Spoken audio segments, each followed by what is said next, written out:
Here's a short one on how I propagate my sweet corn.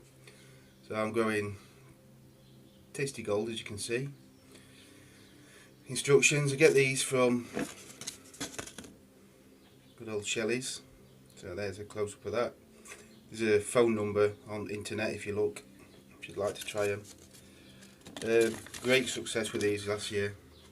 And why I'm going to show you how I do it is because I've always, in the past, struggled with germinating sweet corn. I know a lot of people do. And last year, by sheer coincidence, I got nearly 100% germination rate. So all I did, I went to sow me sweet corn, and I realised that I hadn't got any compost. So I had a look in the shed, and all I found was a bag of zoom John in this anyway, it's supposed to be. Forget focus. I moved a bit too quick for it. Anyway, it's not going to focus. So it looks like we're all out of focus. That's better. Sorry about that. So I riddled that and I sowed them in there, and I used to buy 2 packets of seed because I knew half of them would fail. So, and it worked last year, so I thought I'd share it with you all. If anybody's struggling, then give it a go. I can't guarantee it, but I know up here in northern parts of Great Britain, I've struggled in greenhouses to germinate. So anyway, this is how I do it. Riddle me compost. What I've done is I've got 50-50 with Jack's Magic and John in his number 2. I've riddled it. Put 4 in. Now I know what you're thinking. Sweet corn hate the roots being disturbed. Well, probably true, but I did it like this last year, and I've done it before. And as long as you're really careful, and you've got to be really careful, then I haven't found a problem. So all I do is like riddle my soil, tamp it down, put my seeds in, 4 seeds, get them quite far apart. So because when you're gonna prick them out, you're gonna split them when they've only just put a taproot down, so there isn't much roots to disturb. And I just put them straight into one of these 3.5 inch pots. That's what I use, 3.5 inch pot. I've got quite a few of them, all cleaned.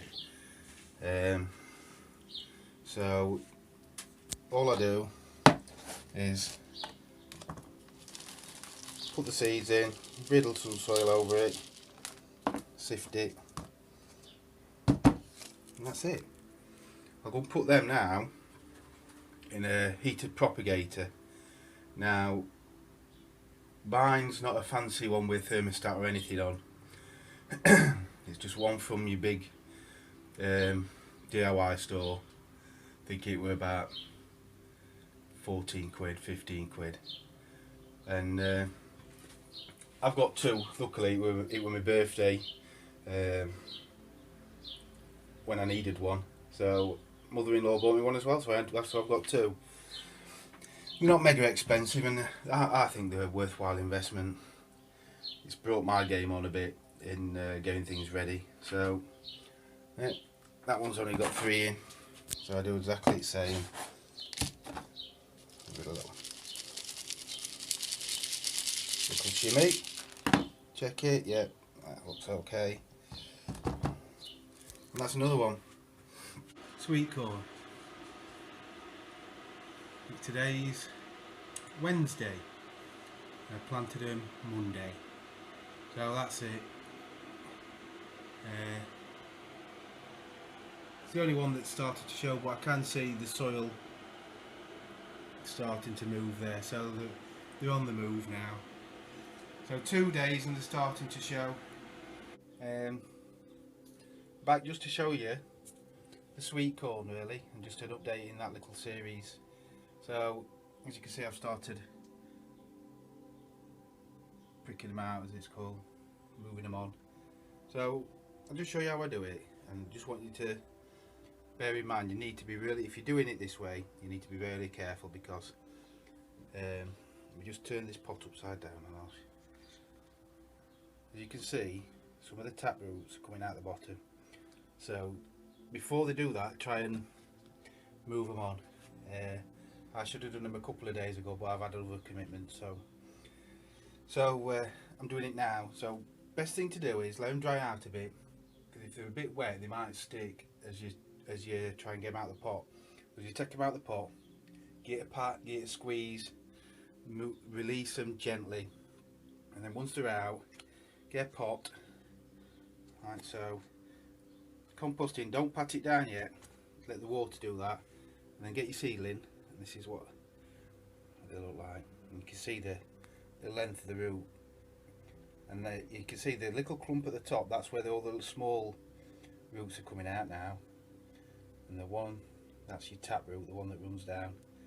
So basically all you do, just sit it back in the compost, and I always put them in the middle, tap root in.